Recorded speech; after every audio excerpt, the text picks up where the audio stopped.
meron tayong koneksyon sa Diyos.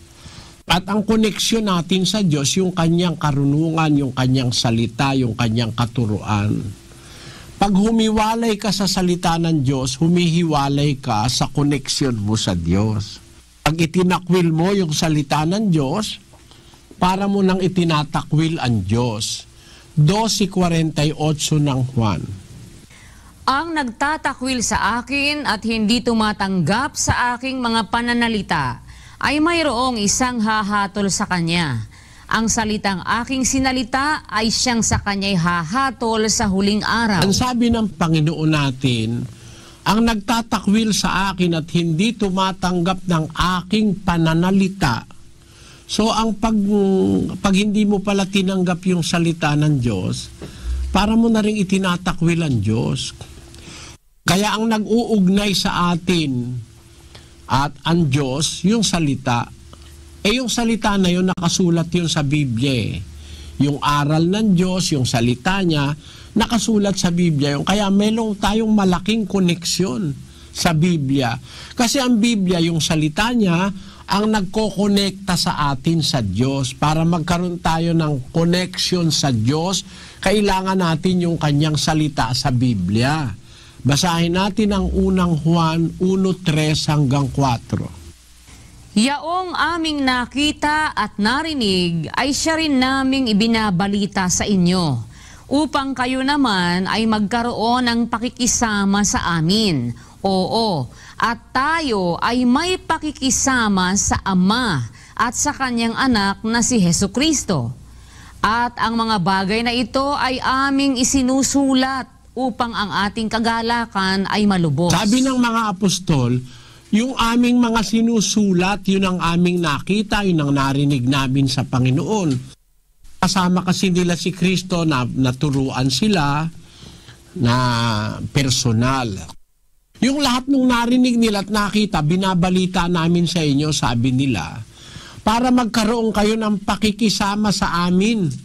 Oo, at ang ating pakikisama ay sa Ama at sa kanyang anak na si Hesukristo.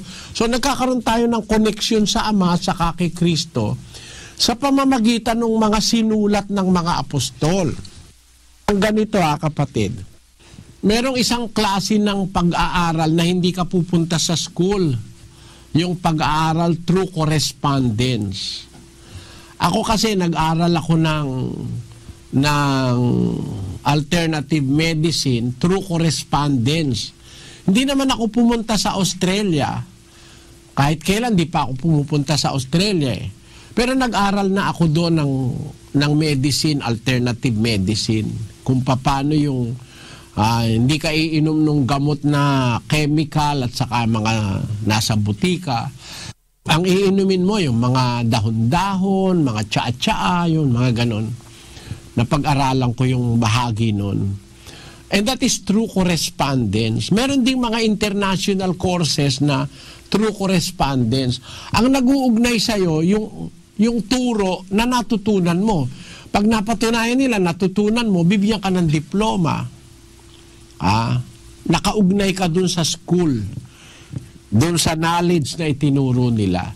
Ganun ang Diyos, kahit siya nasa langit, ang kanyang salita, dinala niya rito sa lupa sa pamamagitan ng anak niya. Pag tinanggap mo yung salita, nagkakaroon ka ng koneksyon sa Diyos.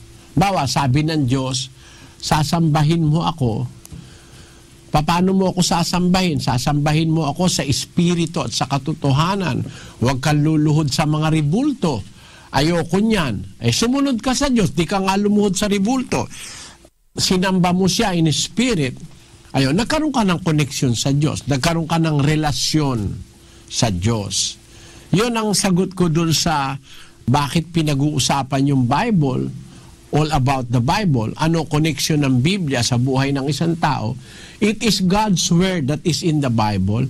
And the Word of God in the Bible connects us to God. It is our link to God. It is our line of communication to Him.